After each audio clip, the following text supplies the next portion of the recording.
അപ്പോൾ നമുക്ക് തന്നെ കാണാൻ പറ്റും, നമ്മുടെ കൺമുൻപിൽ കാണുന്ന കുറച്ച് കാര്യങ്ങളായിരിക്കാം.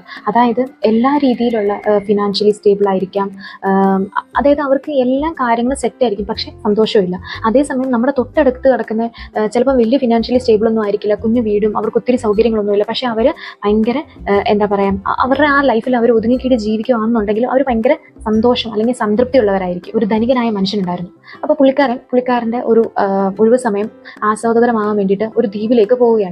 അപ്പോൾ അങ്ങനെ പുള്ളി രാവിലെ എണ്ണിക്കുന്ന സമയത്ത് രാവിലെ കാണുന്ന ഒരു കാഴ്ചയാണ്, ഒരു കൊച്ചു മനുഷ്യൻ വന്നിട്ട് തൻ്റെ ചൂണ്ടയായിട്ട് എന്നും ഓരോ മീനെ പിടിക്കും. ആ ഓരോ മീനെ പിടിച്ചതിന് ശേഷം പുള്ളി വീട്ടിലോട്ട് തിരിച്ചു പോവുകയും ചെയ്യുന്നുണ്ട്. അപ്പം ഇതിങ്ങനെ 2-3 ദിവസം കണ്ടുകൊണ്ടിരുന്ന ഈ ധനികനായ മനുഷ്യന് മനസ്സിലൊരു ക്യൂരിയോസിറ്റി തോന്നി, എന്തായിരിക്കും ഈ പുള്ളിക്കാരൻ ഒരു മീൻ മാത്രം പിടിക്കുന്നത്, അതായത് സമയം 1-2 മീനുകൾ പിടിക്കാത്ത എന്തുകൊണ്ടായിരിക്കും ഇയാളെന്ന് കാണുന്നത്. അങ്ങനെ പിറ്റേ ദിവസം രാവിലെ വീണ്ടും ഈ പ്രവൃത്തി തന്നെ കണ്ടു വന്നു. അങ്ങനെ ഒരു ദിവസം ഈ ധനികനായ മനുഷ്യൻ ഈ കുഞ്ഞ് മീൻ പിടിക്കുന്ന മനുഷ്യൻ്റെ അടുത്തോട്ട് ചെല്ലുകയും അയാളോട് ചോദിക്കുകയും ചെയ്യും, നിങ്ങൾ എന്തുകൊണ്ടാണ് എന്നും ഒരു മീൻ തന്നെ പിടിച്ചുകൊണ്ട് പോകുന്നത്? അപ്പം ഈ കുഞ്ഞ് ചൂണ്ടയിടുന്ന മനുഷ്യൻ പറഞ്ഞു, എൻ്റെ വീട്ടിലോട്ട് എനിക്ക് ഒരു മീനിൻ്റെ ആവശ്യമേ ഉള്ളൂ, ഒരു ദിവസമുള്ളൂ, അതുകൊണ്ട് തന്നെ ഞാനൊരു മീൻ എടുത്തുകൊണ്ട് പോകുന്നത്. അപ്പം ഈ ധനികനായ മനുഷ്യൻ അയാളോട് ചോദിക്കുകയാണ്, നിങ്ങൾക്ക് 2 മീൻ പിടിക്കുവാണെങ്കിൽ ഒരു മീൻ നിങ്ങൾക്ക് വിൽക്കുകയും ഒരു മീൻ നിങ്ങളുടെ വീട്ടാവശ്യത്തിന് ഉപയോഗിക്കുകയും ചെയ്യാമല്ലോ എന്ന് ചോദിച്ചു. കുഞ്ഞു മനുഷ്യൻ ഈ ധനികനായ മനുഷ്യനോട് ചോദിക്കുന്നു, എന്നിട്ടോ എന്ന്. അപ്പോൾ ഈ മനുഷ്യൻ പറയുന്നു, അങ്ങനെ നിനക്ക് കൂടുതൽ മീനുകൾ